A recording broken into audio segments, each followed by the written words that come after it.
ऐका सत्यनारायणाची कथा, ही ऐका सत्यनारायणाची कथा, ही ऐका सत्यनारायणाची कथा। उल्कामुख राजा होता महाथोर, तयाची पत्नी होती सुंदर। नदी किनारी एकदा त्यांनी घातली महापूजा दोघांनी। आली एक नौका त्याच मार्गानी, नाव भरलेली पूर्ण द्रव्यानी। होती व्यापारी साधू बाण्याची, रीत पाहण्यास आला पूजनाची।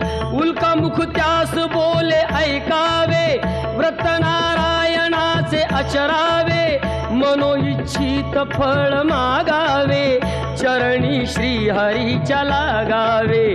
घरासी आला वाणी परतून, तयाची पत्नी होती शीलवान।